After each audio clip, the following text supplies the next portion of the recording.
दोस्तों, कहा जाता है कि कर्म किसी मनुष्य का मोहताज नहीं होता, बल्कि हम मनुष्य कर्मों के मोहताज अवश्य होते हैं, क्योंकि कर्म सर्वोपरि है, सर्वश्रेष्ठ है।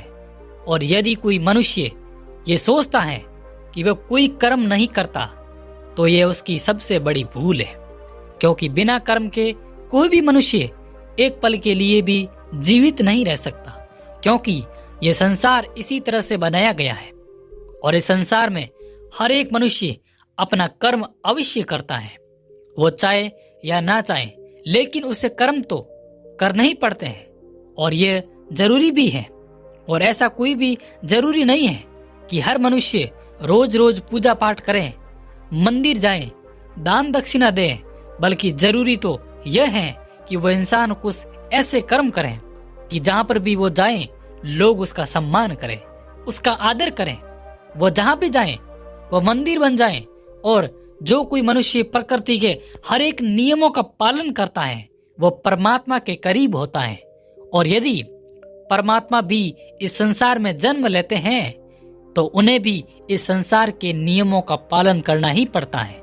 उन्हें अपने जीवन में कर्मों को करना ही पड़ता है। इससे कोई मुक्त नहीं हो सकता, क्योंकि यही इस संसार का नियम है।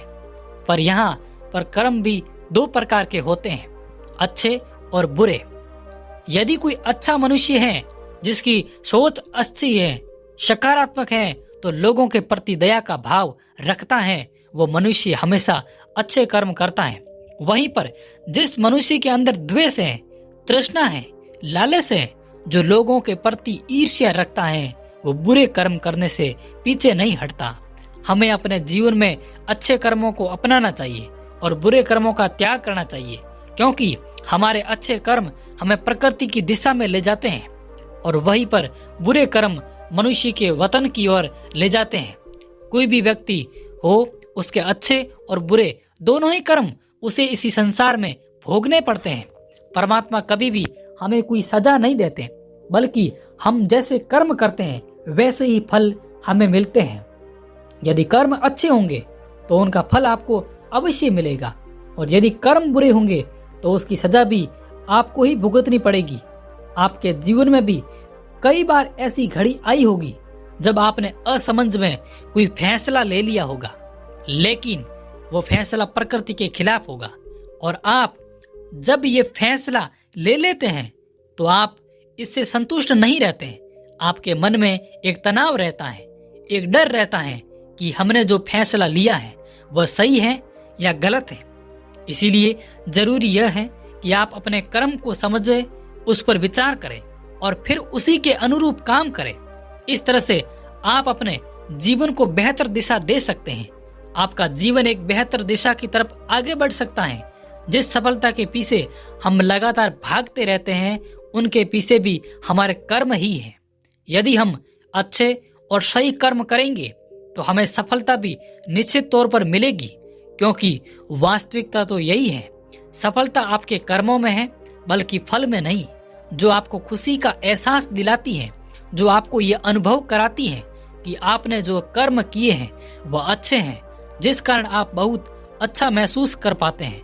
और यदि आप अपने जीवन में किसी लक्ष्य का पीछा कर रहे हैं, यदि अपने लक्ष्य में आप सफलता पाना चाहते हैं, तो आपको अपने कर्मों पर ध्यान देना ही होगा, अपने कर्मों को समझना ही होगा, क्योंकि ये सारा खेल कर्मों का ही तो है।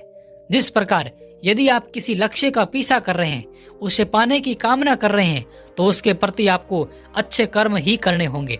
अन्यथा आप ये सोचते हैं कि केवल सोचने मात्र से आप उस लक्ष्य को हासिल कर लेंगे, तो ऐसा नामुमकिन है। तो दोस्तों, आज की ये जो कहानी है ये कर्मों के सिद्धांत के बारे में ही है, और ये सिद्धांत हमारे जीवन में किस तरह से काम करते हैं, इन्हीं के बारे में आज की ये छोटी सी कहानी आपको ये सिखाएगी कि आपके कर्म किस तरह से आपके जीवन पर प्रभाव डालते हैं। एक समय की बात है, किसी नगरी में एक महान बौद्ध भिक्षु प्रवचन दे रहे थे। वहां पर सभी लोग उपस्थित थे।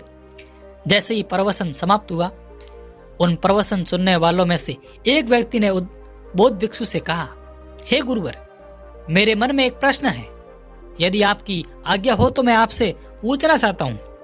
इस पर वो बौद्ध भिक्षु उस व्यक्ति से कहते हैं, हाँ जरूर पूछिए। आपका क्या प्रश्न है?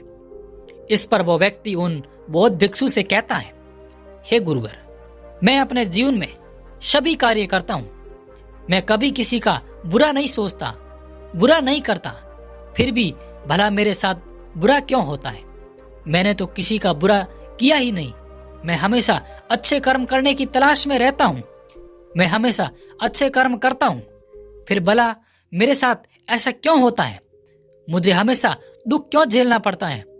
जब मैं कुछ बुरा करता ही नहीं तो फिर भला मेरे ऊपर दोष क्यों मंडरा रहा है? क्या आप मुझे ये बता सकते हो कि मेरे कर्म सही हैं या गलत? क्या आप मुझे कर्मों के बारे में स्पष्ट तौर पर समझा सकते हैं? क्या आप मुझे कर्मों के उन सिद्धांतों के बारे में बता सकते हैं जिसकी मदद से मैं अपने कर्मों को और सुधार सकूं? मैं यहाँ पर जानने आया हूँ कि मेरे इतने अच्छे कर्म करने के बाद भी मुझे दुख क्यों मिलता है, मुझे हमेशा तकलीफें क्यों उठानी पड़ती हैं। और मैंने तो यह भी देखा है कि जो मनुष्य दूसरे को तकलीफ में देता है, दूसरों के प्रति मन में ईर्ष्या रखता है, वो हमेशा खुश रहता है, उसके साथ हमेशा अच्छा होता है। ऐसा क्यों? उस व्यक्ति की सारी बात उन बौद्ध भिक्षु ने बड़े ही ध्यानपूर्वक सुनी और उसके बाद उन्होंने उस व्यक्ति से कहा, अच्छा, तुम ऐसा क्यों लगता है कि तुम अच्छे कर्म कर रहे हो और तुमने अच्छे कर्म किए हैं, उसका फल भी तुम्हें नहीं मिला। और जैसा कि तुमने कहा, तुमने कुछ ऐसे लोगों को भी देखा है जो बुरे कर्म करते हैं, लोगों के प्रति ईर्ष्या रखते हैं, द्वेष रखते हैं, उन्हें उनके कर्मों का फल बुरा नहीं मिल रहा। इस पर वो व्यक्ति कहता है, हे गुरुवर, मैंने कभी किसी का बुरा नहीं चाहा और न ही किसी का बुरा किया, तो ये मैंने अच्छे कर्म ही तो किए हैं। इस पर वो बौद्ध भिक्षु मुस्कुराने लगे और उस व्यक्ति से कहते हैं, आज मैं तुम्हें कुछ ऐसे सिद्धांत बताने वाला हूँ जिनके बारे में मैं तुम्हें जानना आवश्यक है। कर्म किस तरह से काम करते हैं और इनका हमारे जीवन पर क्या प्रभाव पड़ता है, ताकि हम अपने जीवन से कुछ सीख सकें, अपने जीवन को एक ही दिशा दे सकें और हम अपने इस जीवन को अपनी इच्छा अनुसार जी सकें। क्योंकि आप में से कईयों ने ये सुना होगा कि हमारे कर्म ही हमारा भाग्य है। इसीलिए मैं आपको ये समझाना चाहता हूँ कि हमारे कर्म कोई पत्थर की लकीर नहीं जिन्हें बदला नहीं जा सकता, बल्कि हम अपने जीवन को उन विचारों से, उन कार्यों से बदल सकते हैं जिन्हें हम अभी चुनते हैं, देखते हैं। क्योंकि इस संसार में ऐसा कोई मनुष्य नहीं है जो बिना कर्म किए जीवित रह सके, क्योंकि हम में से हर एक व्यक्ति अपने जीवन में कर्म करता ही है और हमारे द्वेष, हमारे द्वारा सुबह से लेकर रात तक होने वाले शारीरिक और मानसिक कार्य जो हमारे ऊपर असर डालते हैं, ये सब हमारे कर्म ही है। ये कर्म केवल वह नहीं जो हम बाहरी तौर पर करते हैं या फिर बाहरी तौर पर हमें दिखाई पड़ता है, बल्कि हमारे कहे गए शब्द, हमारे लिए विचार, हमारे भाव, यह भी कर्म ही है। कोई भी ऐसा कर्म जिसका होने का कारण हम हैं, वह हमारे कर्म ही होते हैं। जैसे हमारा बैठना, उठना, चलना, पीना, खाना, सोचना, विचार करना, हमारे मन में उत्पन्न होने वाले भाव भी ये सारे कर्म ही हैं। सबसे पहले तो तुम्हें ये समझने की आवश्यकता है कि इस ब्रह्मांड में जो भी ऊर्जा है उसका एक रूप है जिसमें हमारे विचार और भावनाएं भी शामिल हैं, जो निरंतर चलता रहता है। और फिर जब हम अपने विचार, अपनी भावनाओं को इस ब्रह्मांड की ओर छोड़ते हैं, चाहे वो अच्छे हो या बुरे, वो ऊर्जा कभी नष्ट नहीं होती, बल्कि यह तो किसी न किसी रूप में हमारे पास वापस लौट कर आती है। और यदि ये ऊर्जा सकारात्मक होगी तो इसका परिणाम आपको सकारात्मक मिलेगा, और वही यदि ये ऊर्जा नकारात्मक होगी तो इसका परिणाम आपको नकारात्मक ही मिलेगा। आगे वो बौद्ध भिक्षु उस व्यक्ति से कहते हैं कि मैं तुम्हें अब कर्मों के कुछ सिद्धांत के बारे में बताने वाला हूँ, जिन्हें जानने के बाद तुम्हें ये स्पष्ट हो जाएगा कि तुमने अच्छे कर्म किए या बुरे। ये कर्म हमारे जीवन में किस तरह से असर डालते हैं, हमारे जीवन पर इसका किस तरह से प्रभाव पड़ता है। आगे वो बौद्ध भिक्षु उस व्यक्ति से कहता है कि कर्मों का पहला सिद्धांत ये कहता है कि हम जो भी विचार या ऊर्जा उस ब्रह्मांड को देते हैं वह हमारे पास अवश्य लौट कर आती है, फिर चाहे वो सकारात्मक हो या नकारात्मक। यदि तुमने अच्छी ऊर्जा ब्रह्मांड की ओर भेजी होगी तो तुम्हारे पास अच्छी ऊर्जा ही लौट कर आएगी, और यदि तुमने नकारात्मक ऊर्जा इस ब्रह्मांड की ओर भेजी होगी तो नकारात्मक ऊर्जा ही तुम्हारे पास वापस लौटेगी। क्योंकि ये ब्रह्मांड अच्छे और बुरे का भेद नहीं समझता। अच्छा क्या है, बुरा क्या है, ये नहीं जानता। अच्छा और बुरा इसकी पहचान करना तो हमें आता है। इसीलिए हमें अपने मन में अच्छे विचार रखने चाहिए ताकि आपको अच्छे फल मिल सके। वहीं पर अगर आप बुरे विचार रखते हैं तो उसके होने वाले दुष्परिणामों से भी आपको कोई नहीं बचा सकता, उसे आपको भोगना ही पड़ेगा। कर्मों का दूसरा सिद्धांत ये कहता है कि हम अपने जीवन में जो कुछ भी पाना चाहते हैं, पहले हमें खुद को उस लायक बनाना होगा। जैसे कि अगर हम दूसरे से ये आशा करते हैं कि वह हमारा सम्मान करे, हमारा आदर करे, तो इसके लिए हमें पहले खुद ही दूसरों का आदर और सम्मान करना आना चाहिए। या फिर इसे यूं भी कह सकते हैं कि पहले आपको उस काबिल बनना होगा ताकि वो लोग आपका सम्मान कर सके, आपका आदर कर सके। जिस प्रकार यदि आप नीम के बीज बोते हैं तो आपको आम का फल कभी नहीं मिल सकता, ठीक उसी प्रकार जो आप बीज बोएंगे आपको फल भी वैसे ही मिलेंगे। इसीलिए सदैव अच्छे कर्म करने के बारे में सोचो, अच्छा कर्म करें और अच्छी वाणी बोलें।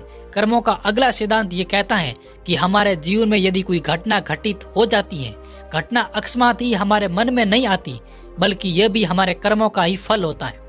जिस प्रकार यदि आप अपने लक्ष्य को हासिल करना चाहते हैं तो आपको अपने लक्ष्य के प्रति तत्पर होना होगा। अपने लक्ष्य के प्रति जिस कार्य को करना है उसे करते रहना होगा। जो मेहनत, जो लगन उस लक्ष्य को पाने के लिए करते हैं वो आपको करते रहने होगी। उस संघर्ष का सामना भी आपको करना होगा, तब जाकर आप कहीं उस लक्ष्य तक पहुंच सकेंगे। क्योंकि हमारा यह जीवन संघर्षों से भरा हुआ है और हमें यदि कोई अच्छी चीज प्राप्त करनी है तो हमें संघर्ष तो करने ही पड़ेंगे। इसीलिए यदि आप अपने जीवन में किसी लक्ष्य को पाने की इच्छा रखते हैं तो अपने जीवन में चमत्कार पर भरोसा करना छोड़ दें और अपनी मेहनत, अपनी काबिलियत पर यकीन करना सीखें। कर्मों का अगला सिद्धांत ये कहता है कि आपको सच को स्वीकार करना आना चाहिए।